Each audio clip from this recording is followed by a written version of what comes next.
ಮಧ್ಯಪ್ರಾಚ್ಯ ದೇಶಗಳಲ್ಲಿ ಸಂಘರ್ಷ ಹಿನ್ನೆಲೆಯಲ್ಲಿ ಭಾರತದಲ್ಲಿ ಗ್ಯಾಸ್ ಅಭಾವ ಹೆಚ್ಚಾಗ್ತಾ ಇದೆ. ಈ ನಡುವೆ 3 ಹಡಗುಗಳು ಹರ್ಮುಜ್ ಜಲಸಂಧಿಯಿಂದ ಭಾರತಕ್ಕೆ ಬರ್ತಾ ಇವೆ.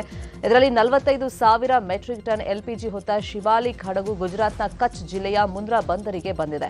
ಶಿವಾಲಿಕ್ ಹಡಗು ಇವತ್ತು ಮಂಗಳೂರು ಪೋರ್ಟ್ಗೆ ತಲುಪಲಿದೆ. ಇಂಡಿಯನ್ ಆಯಿಲ್ ಕಾರ್ಪೊರೇಷನ್ ಸಂಸ್ಥೆಗೆ ಸೇರಿದ ಶಿವಾಲಿಕ್ ಹಡಗು ಎಲ್ಪಿಜಿ ಹೊತ್ತು ಬಂದಿದ್ದು ಕೊಂಚ ನೆಮ್ಮದಿಯನ್ನ ತರಿಸಿದೆ. ಇನ್ನು ನಂದಾದೇವಿ ಇವತ್ತು ಬರುತ್ತೆ. ಈ ಹಡಗಿನಲ್ಲಿ 46,000 ಮೆಟ್ರಿಕ್ ಟನ್ ಎಲ್ಪಿಜಿ ಬರ್ತಾ ಇದೆ. ನಿನ್ನೆ ಅದು ಭಾರತ ತಲುಪಿದೆ. ಕಮರ್ಷಿಯಲ್ ಗ್ಯಾಸ್ ಸಿಗದೆ ಪರದಾಡ್ತಾ ಇರುವ ಹೋಟೆಲ್ ಉದ್ಯಮಿಗಳು ಇದೀಗ ಕೇಂದ್ರ ಸರ್ಕಾರದ ಭೇಟಿಗೆ ಮುಂದಾಗಿದ್ದಾರೆ. ರಾಜ್ಯದ ಸಂಸದರ ಮೂಲಕ ಕೇಂದ್ರ ಪೆಟ್ರೋಲಿಯಂ ಇಲಾಖೆಯ ಸಚಿವ ಹರ್ದೀಪ್ ಸಿಂಗ್ ಪುರಿ ಅವರನ್ನ ಭೇಟಿ ಮಾಡೋಕೆ ಮುಂದಾಗಿದ್ದಾರೆ. ಸದ್ಯ ನೀಡೋಕೆ ಮುಂದಾಗಿರುವ 1,000 ಸಿಲಿಂಡರ್ ಬದಲಿಗೆ ಹೆಚ್ಚಿನ ಸಿಲಿಂಡರ್ ನೀಡುವಂತೆ ಕೇಳಿಕೊಳ್ಳೋಕೆ ಹೋಟೆಲ್ ಮಾಲೀಕರು ಮುಂದಾಗಿದ್ದಾರೆ. ಈ ಬಗ್ಗೆ ಹೋಟೆಲ್ ಮಾಲೀಕರ ಸಂಘದ ಗೌರವಾಧ್ಯಕ್ಷ ಪಿಸಿ ರಾವ್ ಮಾಹಿತಿ ಕೊಟ್ಟಿದ್ದಾರೆ. ಹಾಗೆ ಹೋಟೆಲ್ಗಳಲ್ಲಿ ಹೆಚ್ಚುವರಿಯಾಗಿ ಗ್ಯಾಸ್ ಬಿಲ್ ವಿಧಿಸ್ತಾ ಇರುವ ಘಟನೆಗಳನ್ನು ಪಿಸಿ ರಾವ್ ನಿರಾಕರಿಸಿದ್ದಾರೆ. ಆ ರೀತಿ ಯಾವುದೇ ಘಟನೆ ಇದುವರೆಗೂ ಆಗಿಲ್ಲ, ಅದೆಲ್ಲ ಎಐ ಅಂತ ಹೇಳಿದ್ದಾರೆ. ಎಲ್ಲ ರಾಜ್ಯಗಳಿಗೆ 20% ಕಮರ್ಷಿಯಲ್ ಗ್ಯಾಸನ್ನು ಸರಬರಾಜು ಮಾಡ್ತೇವೆ ಅಂತ ಕೇಂದ್ರ ಸರ್ಕಾರದಿಂದ ಅಧಿಸೂಚನೆ ಬಂತು. ಅದರಂತೆ ನಮಗೆ ಕಮರ್ಷಿಯಲ್ ಗ್ಯಾಸ್ ಕನಿಷ್ಠ 20% ಆದರೆ 9,000ದಷ್ಟು ಸಿಲಿಂಡರ್ಗಳು ಬಿಡುಗಡೆಯಾಗಬೇಕು ದಿನನಿತ್ಯ. ಆ 9,000ದಲ್ಲಿ ಎಸೆನ್ಷಿಯಲ್ ಸರ್ವಿಸ್ ಅಡಿಯಲ್ಲಿ ಬರುವಂಥ ನಮ್ಮ ಹೋಟೆಲ್ ಉದ್ಯಮಕ್ಕೆ 1,000 ಗ್ಯಾಸ್ ಸಿಲಿಂಡರ್ ಕೊಡಲಾಗುವುದು ಎನ್ನುವಂಥ ಪ್ರಕಟಣೆ ಹಾಗೂ ನೋಟಿಫಿಕೇಷನನ್ನು ಕಳಿಸಿರ್ತಾರೆ. ಅಂದರೆ ಕೇವಲ 2% ಗ್ಯಾಸ್ ನಮಗೆ ಒದಗಿ ಬರ್ತಾ ಇದೆ. ಇದು ಖಂಡಿತ ಯಾವುದೇ ತಿಂಡಿ ಮಾಡಲಿಕ್ಕೆ, ಯಾವುದೇ ಊಟೋಪಚಾರ ಮಾಡಲಿಕ್ಕೆ ನಮ್ಮಿಂದ ಸಾಧ್ಯವಾಗುವುದಿಲ್ಲ. ಕೇವಲ ಒಂದು 5-6 ಹೋಟೆಲ್ನವರು ಸ್ವಲ್ಪ ಎಲ್ಲೋ ಮಾಡಿರ್ಬೋದು. ಎಲ್ಲ ಹೋಟೆಲ್ಗಳಲ್ಲಿ ಅದೇ ಬೆಲೆಯಲ್ಲಿ ಕೊಡ್ತಾ ಇದ್ದಾರೆ. ಇದು ಪರಿಸ್ಥಿತಿಯ ಒಂದು ಗಮನಕ್ಕೆ ಇಟ್ಕೊಂಡು ಯಾರೂ ಹೆಚ್ಚಿಗೆ ರೇಟ್ಗಳು ಮಾಡಲಿಲ್ಲ. ಇಲ್ಲಿರುವಂಥ ಕ್ರೋರು ಇಷ್ಟರವರೆಗೆ ಯಾರೂ ಬೆಲೆಯನ್ನು ಹೆಚ್ಚಿಸಲಿಲ್ಲ. ಅದಕ್ಕೆ ಸಂತೋಷ ಪಡಬೇಕು. ನಾವು ಕೂಡ ಹೆಮ್ಮೆಯಿಂದ ಹೇಳ್ಬೋದು. ಬೆಂಗಳೂರಿನ ಪೀಣ್ಯ ಕೈಗಾರಿಕಾ ಪ್ರದೇಶಕ್ಕೂ ಗ್ಯಾಸ್ ಸಂಕಷ್ಟ ತಲೆದೋರಿದೆ. ಗ್ಯಾಸ್ ಅವಲಂಬಿತ ಸುಮಾರು 3,000 ಸಣ್ಣ ಮತ್ತು ಅತಿ ಸಣ್ಣ ಕೈಗಾರಿಕೆಗಳು ಸಂಕಷ್ಟಕ್ಕೆ ಸಿಲುಕಿವೆ. ಫ್ಯಾಬ್ರಿಕೇಷನ್, ವೆಲ್ಡಿಂಗ್, ಹೀಟ್ ಟ್ರೀಟ್ಮೆಂಟ್, ಆಹಾರ ಸಂರಕ್ಷಣೆ ಮತ್ತಿತರ ಕೈಗಾರಿಕೆಗಳಲ್ಲಿ ವಾಣಿಜ್ಯ ಸಿಲಿಂಡರ್ ಬಳಕೆಯಾಗ್ತಾ ಇತ್ತು. ಈಗ ಗ್ಯಾಸ್ ಸಮಸ್ಯೆಯಿಂದ ಈ ಕೈಗಾರಿಕೆಗಳಿಗೆ ಮುಚ್ಚುವ ಆತಂಕ ತಲೆದೋರಿದೆ. ಸಮಸ್ಯೆ ಹೀಗೆ ಮುಂದುವರೆದರೆ ಸಣ್ಣ ಕೈಗಾರಿಕಾ ಉದ್ಯಮಿಗಳಿಗೆ, ಅದನ್ನು ಅವಲಂಬಿಸಿರುವಂತಹ ಕಾರ್ಮಿಕರ ಜೀವನಕ್ಕೆ ಭಾರೀ ಪೆಟ್ಟು ಬೀಳಲಿದೆ.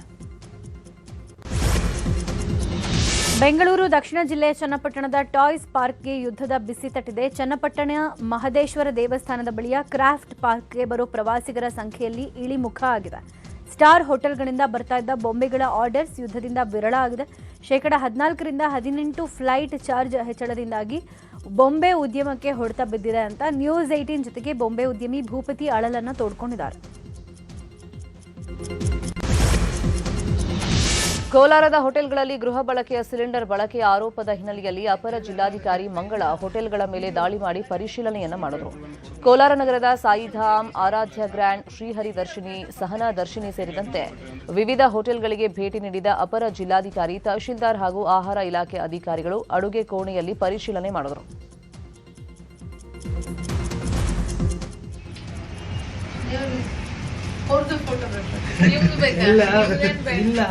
ವಿಡಿಯೋ ಡಿಸ್ಟ್ರಿಬ್ಯೂಟರ್ ಕೊಡಕ ಮಾತಾಡ್ತಾರೆ. ಡಿಸ್ಟ್ರಿಬ್ಯೂಟರ್ ಸ್ಟಾಕ್ ಎಲ್ಲ ಕೊಡಕ ಮಾತಾಡ್ತಾರೆ. ಸಿಎಂ ಕುರ್ಚಿ ಚರ್ಚೆ ಮಧ್ಯೆ ಸಿಎಂ ಸಿದ್ದರಾಮಯ್ಯ ಡಿನ್ನರ್ ಮೀಟಿಂಗ್ ನಡೆಸಿದ್ದಾರೆ. ಕಾವೇರಿ ನಿವಾಸದಲ್ಲಿ ಸಚಿವರ ಜೊತೆಗೆ ಸಿಎಂ ಸಿದ್ದರಾಮಯ್ಯ ಸಭೆ ಮಾಡಿದ್ದು ಹಲವು ವಿಷಯಗಳ ಬಗ್ಗೆ ಚರ್ಚೆ ನಡೆಸಿದ್ದಾರೆ. ಪಂಚರಾಜ್ಯಗಳ ಚುನಾವಣೆ ಪ್ರಚಾರ ಕುರಿತು, ಒಳ ಮೀಸಲಾತಿ ವಿಚಾರದ ಗೊಂದಲ ನಿವಾರಣೆ ಕುರಿತು ಚರ್ಚಿಸಲಾಗಿದೆ. ಹಾಗೆ ಶಾಸಕರನ್ನ ವಿಶ್ವಾಸಕ್ಕೆ ಪಡೆಯೋಕೆ ಸೂಚನೆ ಕೊಟ್ಟಿದ್ದು, ಸಚಿವ ಸ್ಥಾನದ ಗೊಂದಲಕ್ಕೆ ಬ್ರೇಕ್ ಹಾಕೋಕೆ ಸೂಚಿಸಿದ್ದಾರೆ ಎನ್ನಲಾಗಿದೆ. ಔತಣಕೂಟದಲ್ಲಿ ಸಚಿವರಾದ ರಾಮಲಿಂಗಾರೆಡ್ಡಿ, ಈಶ್ವರ್ ಖಂಡ್ರೆ, ಸತೀಶ್ ಜಾರಕಿಹೊಳಿ, ಮಹದೇವಪ್ಪ, ಪರಮೇಶ್ವರ್ ಸೇರಿದಂತೆ ಹಲವು ಸಚಿವರು ಭಾಗಿಯಾಗಿದ್ದರು. ರಾಜ್ಯದ 13 ಜಿಲ್ಲೆಗಳಲ್ಲಿ ಹಲವೆಡೆ ಅಕಾಲಿಕ ಮಳೆಯಾಗಿದೆ. ಹಲವು ಕಡೆ ಆಲಿಕಲ್ಲು ಸಹಿತ ಭರ್ಜರಿ ಮಳೆಯಾಗಿದೆ. ಚಿಕ್ಕಮಗಳೂರಲ್ಲಿ ವರುಣ ದೇವ ಅಬ್ಬರಿಸಿದ್ದು, ಆಲ್ದೂರು, ಕಣತಿ, ಮುತ್ತೋಡಿ ಭಾಗದಲ್ಲಿ ಭಾರೀ ಮಳೆಯಾಗಿದೆ. ಆಲಿಕಲ್ಲು ಸಹಿತ ಜೋರ್ ಮಳೆಯಾಗಿದ್ದು, ಬಿಸಿಲಿನಿಂದ ಕಾದು ಕೆಂಡವಾಗಿದ್ದ ಭೂಮಿಗೆ ವರುಣ ತಂಪನ್ನ ಎರೆದಿದ್ದಾನೆ.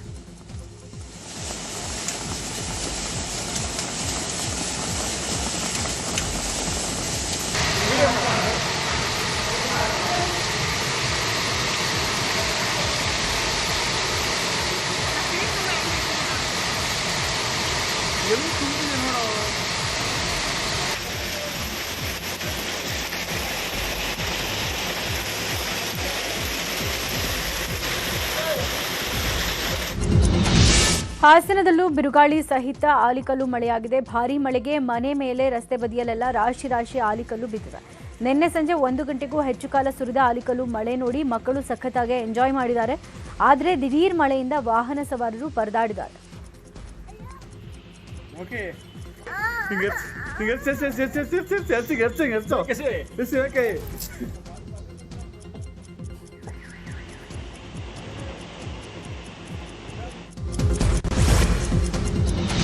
ಮೈಸೂರು ಜಿಲ್ಲೆಯಲ್ಲಿ ಸಿಡಿಲು ಸಹಿತ ಭಾರೀ ಮಳೆಯಾಗಿದೆ. ಬಿರು ಬಿಸಿಲಿನ ಮಧ್ಯೆ ಆಲಿಕಲ್ಲು ಮಳೆಯಾಗಿದ್ದು ಸವಾರರು ಪರದಾಡುವಂತಾಯಿತು. ಇತ್ತ ಪಿರಿಯಾಪಟ್ಟಣ ತಾಲೂಕಿನ ಅಲ್ಪನಾಯಕನಹಳ್ಳಿಯಲ್ಲಿ ಸಿಡಿಲು ಬಡಿತಕ್ಕೆ ಮರವೊಂದು ಹೊತ್ತಿ ಉರಿದಿದೆ.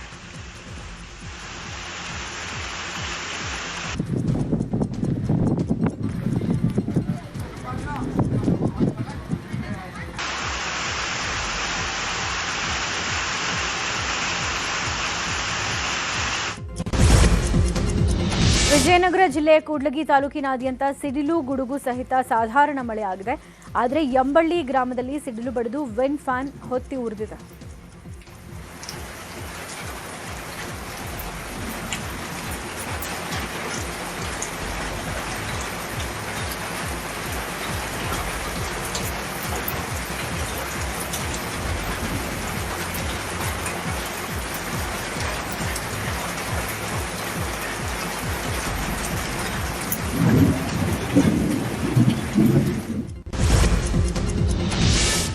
ಹಾವೇರಿ ಜಿಲ್ಲೆಯ ಹಲವೆಡೆ ಆಲಿಕಲ್ಲು ಸಹಿತ ಮಳೆಯಾಗಿದೆ. ರಾಣೆಬೆನ್ನೂರು, ಹಾನಗಲ್ ಸೇರಿದಂತೆ ವಿವಿಧೆಡೆ ಮಳೆರಾಯ ಅಬ್ಬರಿಸಿ ಬೊಬ್ಬರಿದಿದ್ದಾನೆ.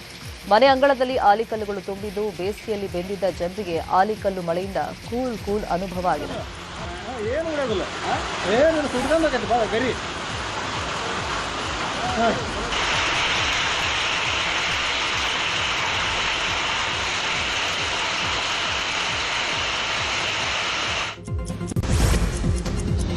ಬಿಸಿಲ ಬೇಗೆಯಿಂದ ಬಳಲ್ತಾ ಇದ್ದ ಪುತ್ತೂರಿನಾದ್ಯಂತ ಗುಡುಗು ಸಹಿತ ಭಾರೀ ಮಳೆ ಗಾಳಿ ಬೀಸಿದೆ. ಏಕಾಏಕಿ ಸುರಿದ ಮಳೆಯಿಂದಾಗಿ ವಾಹನ ಸವಾರರು ಮತ್ತು ಜನ ಕೊಂಚ ಗಲಿಬಿಲಿಗೊಂಡಿದ್ರು. ಒಮ್ಮೆಲೆ ಸುರಿದ ಮಳೆಯಿಂದಾಗಿ ಬಿಸಿಲಿಗಾಗಿ ಹಾಕಿದ ಅಡಿಕೆಯೂ ಕೆಲವು ಕಡೆಗಳಲ್ಲಿ ಮಳೆ ನೀರಿನಿಂದ ತೊಯ್ದು ಹೋಗಿದೆ.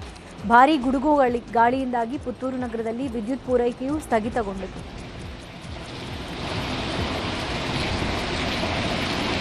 ದಾವಣಗೆರೆ ನಗರದಾದ್ಯಂತ ಭರ್ಜರಿ ಮಳೆಯಾಗಿದೆ. ಸತತ 1 ಗಂಟೆಯ ಕಾಲ ಸುರಿದ ಮಳೆಗೆ ವಾಹನ ಸವಾರರು ಹೈರಾಣಾಗಿದ್ದಾರೆ. ಎಪಿಎಂಸಿ ರೈಲ್ವೆ ಬ್ರಿಡ್ಜ್ ಬಳಿ ರಸ್ತೆಯಲ್ಲಿ ನೀರು ನಿಂತಿದ್ದು ಸಂಚರಿಸಲಾಗದೆ ಪರದಾಡಿದ್ದಾರೆ.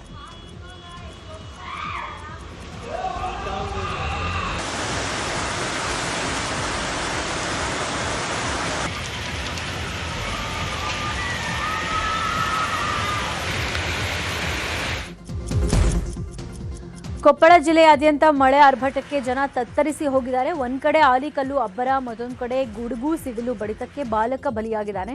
ಯಲಬುರ್ಗಾ ತಾಲೂಕಿನ ಜರಕುಂಟಿಯಲ್ಲಿ 15 ವರ್ಷದ ಮಂಜುನಾಥ್ ಮುದ್ದೇಗೌಡ ಎಂಬಾತನಿಗೆ ಸಿಡಿಲು ಬಡಿದು ಸಾವನ್ನಪ್ಪಿದ್ದಾನೆ.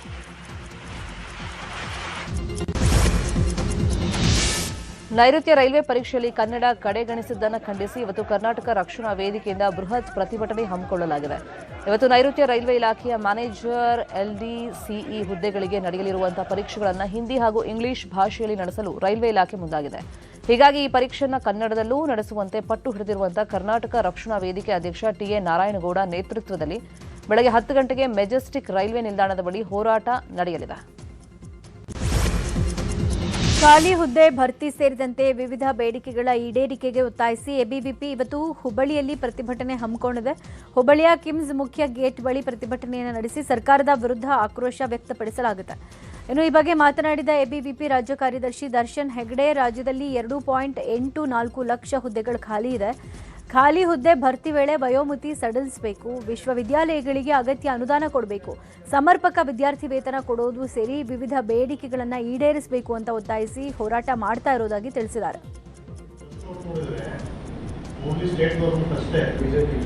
ಅವಾಗ ನಾವು ಅವ್ರ ಮನೆಯನ್ನು ಮುತ್ತಿಗೆ ಹಾಕುವಂಥ ಕೆಲಸವನ್ನೆಲ್ಲ ಉದಾಹರಣೆಗೆ ಹೇಳ್ತೀನಿ ನಾನು. ಅವ್ರ ಮನೆಯನ್ನು ಕೂಡ ಮುತ್ತಿಗೆ ಹಾಕುವಂಥ ಕೆಲಸವನ್ನು ಮಾಡಿ ಹೋರಾಟ ಮಾಡಿದ್ವಿ. ಎಷ್ಟೋ ಇದನ್ನು ಕಾಂಗ್ರೆಸ್ ಲೀಡರ್ಗಳು ಕೂಡ ಅಪ್ರಿಷಿಯೇಟ್ ಮಾಡಿದ್ರು. ಕಾಂತಾರ ಚಾಪ್ಟರ್ 1ರ ಪಾತ್ರದ ಬಗ್ಗೆ ಅವಹೇಳನ ಮಾಡಿದ ನಟ ರಣವೀರ್ ಸಿಂಗ್ಗೆ ಸಂಕಷ್ಟ ಎದುರಾಗಿದೆ. ಎಫ್ಐಆರ್ ರದ್ದು ಕೋರಿ ರಣವೀರ್ ಸಿಂಗ್ ಸಲ್ಲಿಸಿರುವಂತಹ ಅರ್ಜಿ ವಿಚಾರಣೆ ಇವತ್ತು ಹೈಕೋರ್ಟ್ನಲ್ಲಿ ನಡೆಯಲಿದೆ. ಈಗಾಗಲೇ ರಣವೀರ್ ಸಿಂಗ್ ಅರ್ಜಿಗೆ ದೂರುದಾರ ಪ್ರಶಾಂತ್ ಮೆಹ್ತಾಲ್ ಆಕ್ಷೇಪಣೆ ಸಲ್ಲಿಕೆ ಮಾಡಿದ್ದಾರೆ. ಪ್ರಾಸಿಕ್ಯೂಷನ್ ಪರ ಆಕ್ಷೇಪಣೆ ಸಲ್ಲಿಕೆಗೆ ಇವತ್ತೇ ಕೊನೆ ದಿನ. ಬಾಗಲಕೋಟೆಯಲ್ಲಿ ಉಪಚುನಾವಣೆಯ ಕಾವು ರಂಗೇರಿದೆ. ಮೇಟಿ ಕುಟುಂಬಕ್ಕೆ ಟಿಕೆಟ್ ಕೊಟ್ಟರೂ ಕಾಂಗ್ರೆಸ್ನಲ್ಲಿ ಒಳಬೇಗುದಿ ತಪ್ಪಿಲ್ಲ. ಇತ್ತ ಮೇಟಿ ಪುತ್ರಿ ಮಹಾದೇವಿ ಮೇಟಿ ಕೂಡ ಬಂಡಾಯ ಸಾರೋ ಸಾಧ್ಯತೆ ಇದೆ. ನಾಮಪತ್ರ ಸಲ್ಲಿಕೆ ಬಗ್ಗೆ ಸೋಷಿಯಲ್ ಮೀಡಿಯಾದಲ್ಲಿ ಮಹಾದೇವಿ ಪೋಸ್ಟ್ ಮಾಡಿದ್ದಾರೆ. ಹೀಗಾಗಿ ಮೇಟಿ ಕುಟುಂಬಸ್ಥರಿಗೆ ಸಿಎಂ ಬುಲಾವ್ ಕೊಟ್ಟಿದ್ದಾರೆ. ಇವತ್ತು ಬೆಂಗಳೂರಿಗೆ ಬರೋಕೆ ಮಲ್ಲಿಕಾರ್ಜುನ ಮೇಟಿ, ಉಮೇಶ್ ಮೇಟಿ, ಬಾಯಕ್ಕ ಮೇಟಿ, ಮಹಾದೇವಿ ಮೇಟಿಗೆ ಸೂಚನೆ ಕೊಟ್ಟಿದ್ದಾರೆ. ಇನ್ನೊಂದು ಕಡೆ ಸತೀಶ್ ಜಾರಕಿಹೊಳಿ ಅಭ್ಯರ್ಥಿಯ ಆಯ್ಕೆಗೆ ಪ್ಲಾನ್ ಮಾಡ್ತಾ ಇದ್ದಾರೆ. ಇನ್ನೊಂದು ಕಡೆ ದಾವಣಗೆರೆ ದಕ್ಷಿಣ ಕ್ಷೇತ್ರದಲ್ಲೂ ಉಪಚುನಾವಣೆ ಕಾವು ಜೋರಾಗಿದೆ. ಕಾಂಗ್ರೆಸ್ ಟಿಕೆಟ್ ವಿಚಾರವಾಗಿ ಎಸ್ಎಸ್ ಮಲ್ಲಿಕಾರ್ಜುನ್ ಹಾಗೂ ಜಮೀರ್ ಅಹಮದ್ ಮಧ್ಯೆ ಫೈಟ್ ಜೋರಾಗಿ ನಡೀತಾ ಇದೆ. ತಮ್ಮ ತಂದೆಯ 20 ವರ್ಷದ ಅಸ್ತಿತ್ವವನ್ನು ಉಳಿಸಿಕೊಳ್ಳುವುದಕ್ಕೆ ಸಚಿವ ಎಸ್ಎಸ್ ಮಲ್ಲಿಕಾರ್ಜುನ್ ಪ್ರಯತ್ನ ಪಡ್ತಾ ಇದ್ದಾರೆ. ಕಾಂಗ್ರೆಸ್ ಟಿಕೆಟ್ ಅಲ್ಪಸಂಖ್ಯಾತರಿಗೋ ಇಲ್ಲೋ ಶಾಮನೂರು ಕುಟುಂಬಕ್ಕೋ ಅನ್ನೋದು ಕುತೂಹಲ.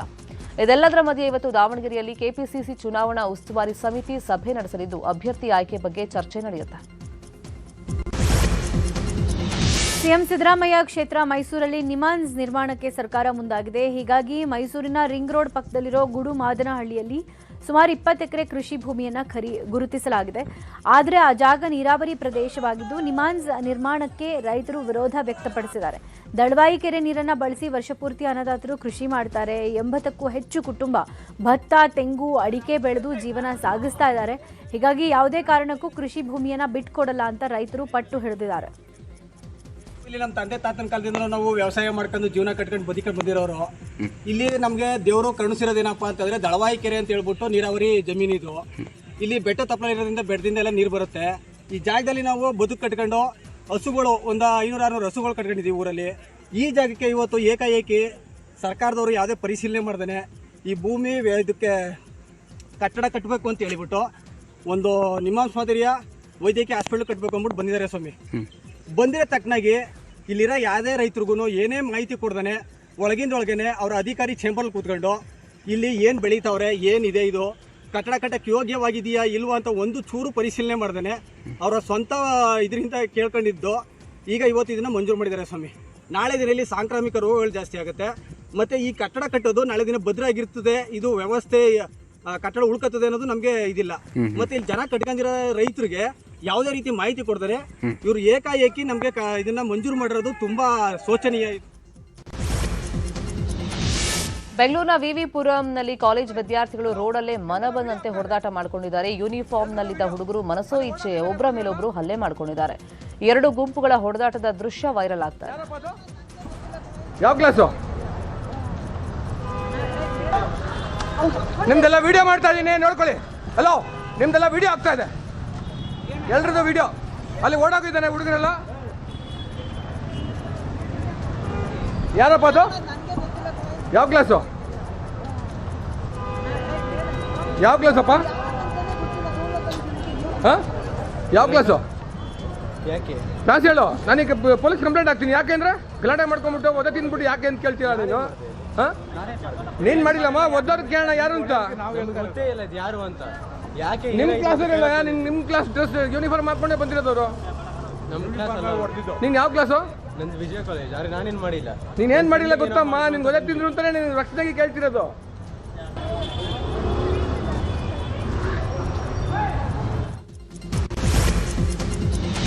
ಕಲಬುರಗಿ ನಗರದ ಶಿವಶಕ್ತಿ ಬಡಾವಣೆಯಲ್ಲಿ ಕುಡಿಯುವ ನೀರಿನ ಸಮಸ್ಯೆ ತಲೆದೂರಿದೆ. ತಕ್ಷಣ ಕುಡಿಯುವ ನೀರಿನ ಸಮಸ್ಯೆ ಬಗೆಹರಿಸಬೇಕು ಅಂತ ಆಗ್ರಹಿಸಿ ಮಹಾನಗರ ಪಾಲಿಕೆ ಮುಂದೆ ಜೆಡಿಎಸ್ ನಾಯಕರು ಪ್ರತಿಭಟನೆ ನಡೆಸಿದ್ದಾರೆ. ಬೇಸಿಗೆ ಹಿನ್ನೆಲೆ ಬಡಾವಣೆಯಲ್ಲಿ ನೀರಿನ ಸಮಸ್ಯೆ ದಿನೇ ದಿನೇ ಹೆಚ್ಚಾಗ್ತಾ ಇದೆ. ಈ ಬಗ್ಗೆ ಸಂಬಂಧಪಟ್ಟ ಅಧಿಕಾರಿಗೆ ಸಾಕಷ್ಟು ಬಾರಿ ಮನವಿ ಮಾಡಿದ್ರೂ ಪ್ರಯೋಜನ ಆಗಿಲ್ಲ.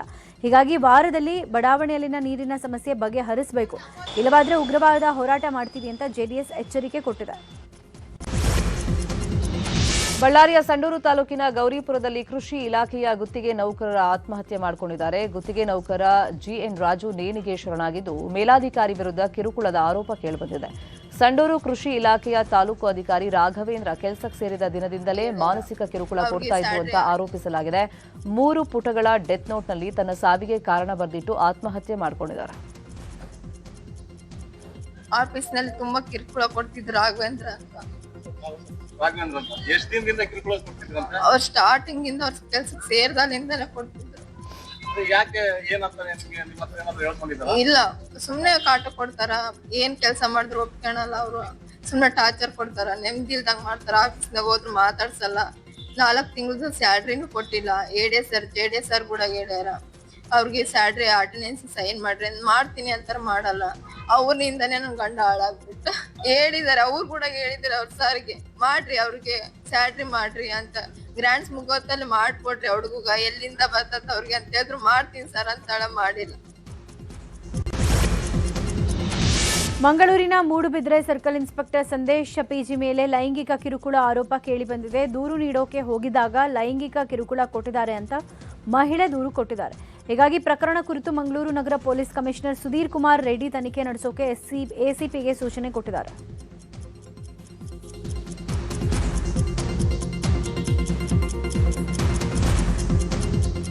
ನನ್ನ ಬಿಡಬೇಕಾದ್ರೆ ನೀನು ನನಗೆ 25 lakhs ಕೊಡಬೇಕು. ನಾನು ಈ ಪೊಸಿಷನ್ಗೆ ಬರಬೇಕಾದ್ರೆ 50 lakhs ಹೋಮ್ ಮಿನಿಸ್ಟ್ರಿ ಕೊಟ್ಟು ಈ ಪೊಸಿಷನ್ಗೆ ಬಂದಿದ್ದೀನಿ. ನೀನು ನನಗೆ 25 lakhs ಕೊಡು, ಇಲ್ಲ ನನ್ನ ಜೊತೆ ಐಬಿಗೆ ಬಾ, ನನ್ನ ಜೊತೆ ಮಾಡು. ಹಾಗಾದ್ರೆ ಮಾತ್ರ ನಿನ್ನ ಗಂಡನ ಬಿಡ್ತೀನಿ, ಇಲ್ಲಾದ್ರೆ ಬಿಡೋದಿಲ್ಲ. ನಾವು ಈಗ ಸಹ ರೀಸೆಂಟ್ ಆಗಿ ಕಮಿಷನರಿಗೆ ಕೊಟ್ವಿ, ಮತ್ತೆ ವುಮೆನ್ಸ್ ಕಮಿಷನರಿಗೆ ಕೊಟ್ವಿ, ಮುಖ್ಯಮಂತ್ರಿ ಕೊಟ್ವಿ, ಹೋಮ್ ಮಿನಿಸ್ಟರ್ ಕೊಟ್ವಿ, IGDG ಕೊಟ್ವಿ. ಏನ್ ಕೊಟ್ರು ಎಲ್ಲಿಗೆ ಹೋದ್ರು ನಮಗೆ ನ್ಯಾಯ ಅಂತ ಸಿಗೋದೇ ಇಲ್ಲ. ತುಂಬಾನೇ ಸಫರ್ ಆಗ್ತಾ ಇದ್ದೀವಿ, ತುಂಬಾನೇ ಟಾರ್ಚರ್ ಕೊಡ್ತಾ ಇದ್ದಾರೆ. ನಂತರನೇ ತುಂಬಾ ಜನ ಹುಡುಗಿಯರಿದ್ದಾರೆ, ಅವರಿಗೂ ಇದೇ ತರ ತುಂಬಾ ಜನ ಹುಡುಗಿಯರಿಗೆ ಇದೇ ತರ ಉಪದ್ರ ಕೊಡ್ತಾ ಇದ್ದಾರೆ. ಬೆಂಗಳೂರಿನ ವಿಲ್ಸನ್ ಗಾರ್ಡನ್ ಠಾಣೆ ವ್ಯಾಪ್ತಿಯಲ್ಲಿ ರಶೀದ್ ಪಾಷಾ ಕೊಲೆ ಪ್ರಕರಣದ ತನಿಖೆಯನ್ನು ಚುರುಕುಗೊಳಿಸಲಾಗಿದೆ. ಕೇಸ್ ಬಗ್ಗೆ ಸೀರಿಯಸ್ ಆಗಿ ತನಿಖೆ ನಡೆಸಲು ಪೊಲೀಸ್ ಕಮಿಷನರ್ ಸೀಮಂತ್ ಕುಮಾರ್ ಸಿಂಗ್ ಸೂಚನೆ ಕೊಟ್ಟಿದ್ದಾರೆ. ಹಫ್ತಾ ವಸೂಲಿ ವಿಚಾರಕ್ಕೆ ಗಲಾಟೆ ನಡೆದು ರಶೀದ್ ಪಾಷಾ ಕೊಲೆಯಾಗಿದ್ದು 50,000 ಹಫ್ತಾ ಕೊಟ್ಟಿಲ್ಲ ಅಂತ ದುಷ್ಕರ್ಮಿಗಳು ಹತ್ಯೆ ಮಾಡಿದ್ರು. ಹೀಗಾಗಿ ಹಫ್ತಾ ವಸೂಲಿ ಗ್ಯಾಂಗ್ ಬಗ್ಗೆ ತನಿಖೆ ನಡೆಸಿ 7 ಜನ ಆರೋಪಿಗಳನ್ನು ವಶಕ್ಕೆ ಪಡೆದು ವಿಚಾರಣೆ ಮಾಡ್ತಾ ಇದ್ದಾರೆ. ಸಾಮಾಜಿಕ ಜಾಲತಾಣಗಳಲ್ಲಿ ರೀಲ್ಸ್ ಮಾಡ್ತಾ ಇದ್ದ ಮಂಜಣ್ಣ ಬೈಕ್ನಲ್ಲಿ ಟ್ರಿಪಲ್ ರೈಡಿಂಗ್ ಮಾಡಿದ ತಪ್ಪಿಗೆ ಪೊಲೀಸರು ಫೈನ್ ಕಟ್ಟಿಸಿಕೊಂಡಿದ್ದಾರೆ. ದೊಡ್ಡಬಳ್ಳಾಪುರದ ಮಂಜುನಾಥ್ ಇಬ್ಬರು ಮಹಿಳೆಯರ ಜೊತೆಯಲ್ಲಿ ಹೆಲ್ಮೆಟ್ ಇಲ್ಲದೆ ಟ್ರಿಪಲ್ ರೈಡಿಂಗ್ ಮಾಡಿದ ವಿಡಿಯೋವನ್ನ ಸಾಮಾಜಿಕ ಜಾಲತಾಣಗಳಲ್ಲಿ ಶೇರ್ ಮಾಡಿದ್ರು. ಇದನ್ನು ಗಮನಿಸಿದ ದೊಡ್ಡಬಳ್ಳಾಪುರ ಗ್ರಾಮಾಂತರ ಪೊಲೀಸರು ಕೂಡಲೇ ಠಾಣೆಗೆ ಕರೆಸಿ ಫೈನ್ ಹಾಕಿದ್ದಾರೆ. ಇನ್ನು ಮುಂದೆ ಸಂಚಾರಿ ನಿಯಮಗಳನ್ನು ಪಾಲಿಸದೇ ಇದ್ರೆ ಕಠಿಣ ಕ್ರಮ ಜರುಗಿಸಲಾಗುತ್ತೆ ಅಂತ ಎಚ್ಚರಿಕೆ ಕೊಟ್ಟಿದ್ದಾರೆ.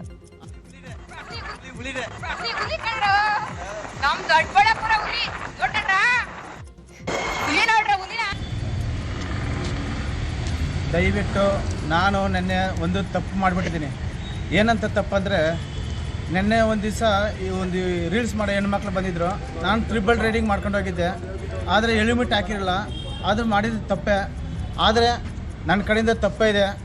ಆದರೆ ಎಲ್ಲರೂ ಹೆಲ್ಮೆಟ್ ಹಾಕಿ ಸುರಕ್ಷತೆ. ಕೆಎಸ್ಆರ್ಟಿಸಿ ಬಸ್ ಚಾಲಕನ ನಿರ್ಲಕ್ಷ್ಯಕ್ಕೆ ಮಹಿಳೆಯೊಬ್ಬರು ಬಲಿಯಾಗಿರುವಂತಹ ಘಟನೆ ರಾಯಚೂರು ಜಿಲ್ಲೆಯ ಸಿಂಧನೂರು ಬಸ್ ನಿಲ್ದಾಣದಲ್ಲಿ ನಡೆದಿದೆ. ಕಾರಟಗಿ ಗ್ರಾಮದ 38 ವರ್ಷದ ಈರಮ್ಮ ಮೃತ ದುರ್ದೈವಿಯಾಗಿದ್ದು, ಸಿಂಧನೂರು ಬಸ್ ನಿಲ್ದಾಣ ಪ್ರವೇಶ ಮಾಡ್ತಾ ಇದ್ದ ವೇಳೆ ರಾಯಚೂರಿನಿಂದ ಬಳ್ಳಾರಿಗೆ ಹೊರಟಿದ್ದ ಬಸ್ ಹರಿದಿದೆ. ಸ್ಥಳದಲ್ಲೇ ಮಹಿಳೆ ಮೃತಪಟ್ಟಿದ್ದು, ಟ್ರಾಫಿಕ್ ಪೊಲೀಸರು ಮೃತದೇಹವನ್ನು ಆಸ್ಪತ್ರೆಗೆ ರವಾನಿಸಿದ್ದಾರೆ. ಮಹಿಳೆ ಮೇಲೆ ಬಸ್ ಹರಿದ ದೃಶ್ಯ ಸಿಸಿಟಿವಿಯಲ್ಲಿ ಸೆರೆಯಾಗಿದೆ.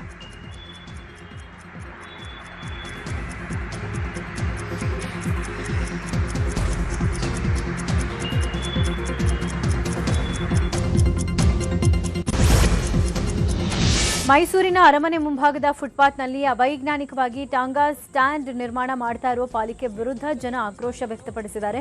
ಅರಮನೆ ಮುಂಭಾಗದ ಚಾಮರಾಜೇಂದ್ರ ವೃತ್ತದ ಫುಟ್ಪಾತ್ ಬಳಿ ನಿತ್ಯ ಸಾವಿರಾರು ಜನ ಓಡಾಡ್ತಾರೆ.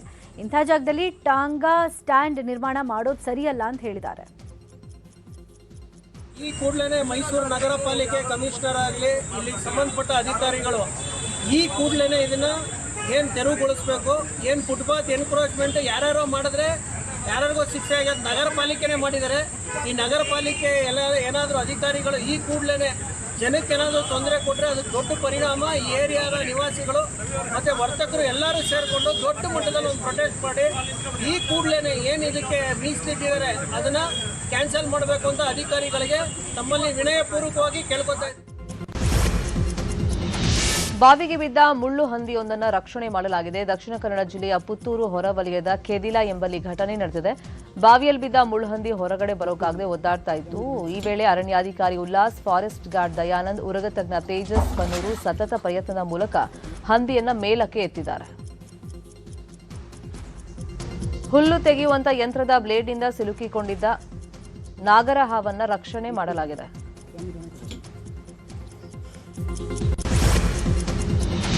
ಜನರ ನಿದ್ದೆ ಕೆಡಿಸಿದ್ದ ಚಿರತೆಯೊಂದು ಕೊನೆಗೂ ಬೋನಿಗೆ ಬಿದ್ದಿದೆ. ತುಮಕೂರು ಜಿಲ್ಲೆ ತಿಪಟೂರು ತಾಲೂಕಿನ ಸಾರ್ಥವಳ್ಳಿ ಗ್ರಾಮದ ತೋಟದ ಸಮೀಪ ಅರಣ್ಯ ಇಲಾಖೆ ಅಳವಡಿಸಿದ್ದ ಬೋನಿಗೆ ಗಂಡು ಚಿರತೆ ಬಿದ್ದಿದೆ. ಒಂದು ವಾರದ ಹಿಂದೆ ಸಾರ್ಥವಳ್ಳಿ ಗ್ರಾಮದ ನಿವಾಸಿ ಲೋಕೇಶ್ ಅವರ ಸಾಕಿದ ಮೇಕೆಯ ಮೇಲೆ ಚಿರತೆ ದಾಳಿ ನಡೆಸಿದ್ರಿಂದ ಗ್ರಾಮದಲ್ಲಿ ಆತಂಕದ ವಾತಾವರಣ ನಿರ್ಮಾಣ ಆಗಿತ್ತು. ಇದೀಗ ಚಿರತೆ ಸೆರೆಯಿಂದ ಗ್ರಾಮಸ್ಥರು ನಿಟ್ಟುಸಿರು ಬಿಟ್ಟಿದ್ದಾರೆ.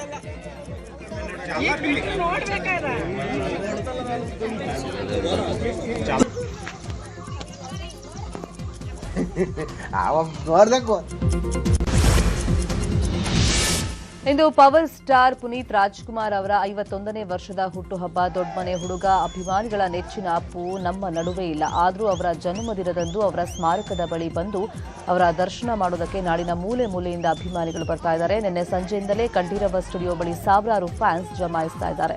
ಇವತ್ತು ಬೆಳಗ್ಗೆ 10 ಗಂಟೆ ಸಮಯಕ್ಕೆ ಪುನೀತ್ ಪತ್ನಿ ಅಶ್ವಿನಿ, ಯುವ, ವಿನಯ್ ಸೇರಿದಂತೆ ಇಡೀ ರಾಜ್ ಕುಟುಂಬ ಸ್ಮಾರಕದತ್ತ ಆಗಮಿಸಿ ಪೂಜೆ ಸಲ್ಲಿಸಲಿದೆ. ಇಡೀ ದಿನ ಅನ್ನದಾನ, ರಕ್ತದಾನ ಸೇರಿದಂತೆ ಹಲವು ಸಾಮಾಜಿಕ ಕಾರ್ಯಕ್ರಮಗಳನ್ನು ಕೂಡ ಅಭಿಮಾನಿಗಳು ಸ್ಮಾರಕದ ಬಳಿ ಹಮ್ಮಿಕೊಂಡಿದ್ದಾರೆ.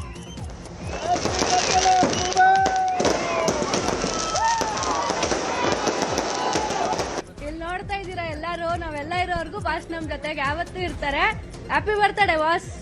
ಸರ್, ಒಂದ್ ಕಡೆ ದುಃಖನೇ ಇದೆ, ಒಂದ್ ಕಡೆ ಸಂತೋಷನಿದೆ. ಅಂದ್ರೆ ಅವರು ಇಲ್ಲ ಅಂತ ಹೇಳಕ್ಕಾಗಲ್ಲ, ಎಲ್ಲೋ ಒಂದ್ ಕಡೆ ಇದ್ದಾರೆ ಅಂತಾನೆ ಭಾವಿಸ್ತೀವಿ ಸರ್ ನಾವು.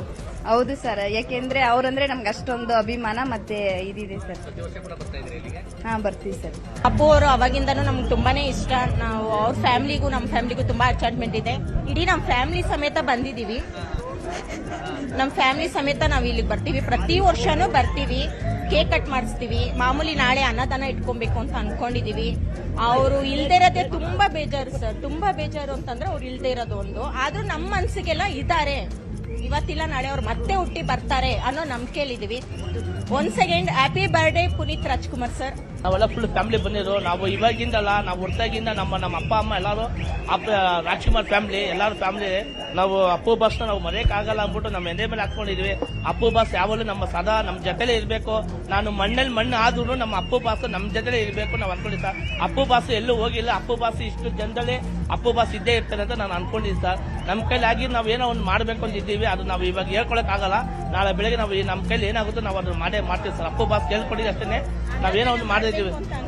ಯಾರೇ ಇರಲಿ ಯಾರೇ ಬರಲಿ ನಾರೇಂಜಿಗೆ ಯಾರಿಲ್ಲ, ಗೆಲುವೇ ಬರಲಿ ಸೋಲೇ ಇರಲಿ ನಿನ್ನ ಸ್ಮೈಲಿಗೆ ಯಾರಿಲ್ಲ, ಬೆಳೆ ಕಟ್ಟಲಾಗದ ಬೆಟ್ಟದ ಹೂವು ಮಿಸ್ಟರ್ ಪವರ್. ಅಪ್ಪು ಬಾಸ್ಗೆ, ಅಪ್ಪು ಬಾಸ್ಗೆ, ಅಪ್ಪು ಬಾಸ್ಗೆ. ಅವ್ರು ಇದ್ದಾಗೂ ಇಲ್ಲೇ ಇದ್ದಾಗ್ಲೂ ಯಾವತ್ತಿಗೂ ಬಂದು ನಾವು ಅವ್ರನ್ನ ಪೂಜಿಸಿ ಮಾಡಿ ಅವ್ರ ತಂದೆಯವರು ಇದ್ದಾಗಿಂದ ಎಲ್ಲ ಮಾಡೋಗಿದ್ದೀವಿ. ಅವ್ರು ಯಾವತ್ತಿಗೂ ನಮ್ಮ ಜೀವಂತವಾಗಿ ಶಾಶ್ವತವಾಗಿದ್ದಾರೆ. ಹಾಗಾಗಿ ಇವತ್ತು ಏನು ಇಷ್ಟು ಜನಸಂಖ್ಯೆ ಕಮ್ಮಿ ಆಗಿದ್ದಾರೆ ಇರ್ಬೋದು, ಬಟ್ ಏನಂದ್ರೆ ಅವ್ರ ಮನಸ್ಸಲ್ಲಿ ನಾವು ಪ್ರೀತಿಸ್ಕೊಂಡು ನಾವು ಮಾಡ್ತಾ ಇದೀವಲ್ಲ, ಅವ್ರ ಪ್ರೀತಿಯಿಂದ ಅವ್ರು ಸ್ಪಷ್ಟವಾಗಿ ಯಾರಿದ್ದಾರೆ ಅವ್ರು ಬಂದೇ ಬಂದು ಅವ್ರಿಗೆ ಏನ್ ಮಾಡ್ಬೇಕೋ ಮಾಡೇ ಮಾಡ್ತಾ ಇದ್ದಾರೆ. ಅದನ್ನ ನಾವು ಖುಷಿ ಪಡ್ತೀವಿ, ಆನಂದಿಸ್ತೀವಿ. ಈ ವ್ಯಾಸಕ್ಕೂ ಈ ಫೋಟೋಕ್ಕೂ ನನಗೂ ಏನು ಸಂಬಂಧ ಅಂತಂದ್ರೆ, ನಾನು ಒಂದು 20 ರಿಂದ 25 ನಿಮಿಷ ವಿಡಿಯೋವನ್ನ ನಾನು ಮೈಂಡಲ್ಲಿ ಪ್ರಾಜೆಕ್ಟ್ ಹಾಕೊಂಡು ಸತತ 1 ವರ್ಷಗಳಿಂದ ನಾನು ತಯಾರು ಮಾಡಿ ಮಡಿಕೊಂಡಿದ್ದೀನಿ. ನಾನು ಸ್ವಲ್ಪ ಕೆಲಸ ಇದೆ. 29ನೇ ತಾರೀಕು 10ನೇ ತಿಂಗಳು 2021 ಬಂದರೆ ನಮ್ಮ ಒಂದು ಕರ್ನಾಟಕಕ್ಕೆ ಅವತ್ತು ಕೆಟ್ಟ ದಿನ ಅಂತ ಒಂದು ಕಂಡಿಡಿದ್ಬಿಟ್ರು ಜನ ಎಲ್ಲ. ಅದೇ ಒಂದು ಡೇಟ್ಗೆ ನಾನು ಅವ್ರ ಬಗ್ಗೆನೇ ರಿಸರ್ಚ್ ಮಾಡಿ ಒಂದು ಸೀನ್ ಕ್ರಿಯೇಟಿವ್ ಮಾಡಿದ್ದೀನಿ. ಆ ಸೀನ್ ಕ್ರಿಯೇಟಿವ್ ಏನಪ್ಪ ಅಂತಂದರೆ, ಮತ್ತೆ ನಮ್ಮ ಒಂದು ಅಪ್ಪು ಸಾರ್ಗೆ ಮರು ಜನ್ಮ, ಕರ್ನಾಟಕದ ಅಪ್ಪು ಸಾರ್ ಅಭಿಮಾನಿಗಳಿಗೆ ಒಂದು ಮರು ಜನ್ಮ ಮತ್ತೆ ಅವರು ಬರ್ತಾ ಇದ್ದಾರೆ ಅನ್ನೋ ಉದ್ದೇಶಪೂರ್ವವಾಗಿ ನಾನು ಒಂದು ಸೀನನ್ನು ಕ್ರಿಯೇಟಿವ್ ಮಾಡಿ ನಾನು ಅದನ್ನು ಸರ್ಚ್ ಮಾಡಿ ಆಲ್ರೆಡಿ ವಿಡಿಯೋ ಮಾಡಿ ಕ್ಯಾಮ್ರದ ಮುಖಾಂತರನೇ ಅದನ್ನು ಮಾಡಿ. ರಾತ್ರಿಯಿಂದಲೇ ಕಂಠೀರವ ಸ್ಟುಡಿಯೋ ಬಳಿ ಅಭಿಮಾನಿಗಳಿಂದ ಸೆಲೆಬ್ರೇಷನ್ ನಡೀತಾ ಇದೆ. ಅಪ್ಪು ಅಪ್ಪು ಅಂತ ಕುಣಿದು ಅಭಿಮಾನಿಗಳು ಸಂಭ್ರಮಿಸಿದ್ರು. ಈ ವೇಳೆ ಅಭಿಮಾನಿಯೋರ್ವ ಪಟಾಕಿ ಕೈಯಲ್ಲಿ ಹಿಡಿದು ಹುಚ್ಚಾಟ ಆಡಿದ. ಕೈಯಲ್ಲಿ ಪಟಾಕಿ ಹಚ್ಚೋಕೆ ಹೋಗಿ ದಿಢೀರ್ ಸಿಡಿದ ಪರಿಣಾಮ ಕೈ ಗಾಯ ಆಯಿತು. ಕೂಡಲೇ ಆಟೋದಲ್ಲಿ ಆಸ್ಪತ್ರೆಗೆ ಆತನನ್ನು ಕರ್ಕೊಂಡು ಹೋದರು.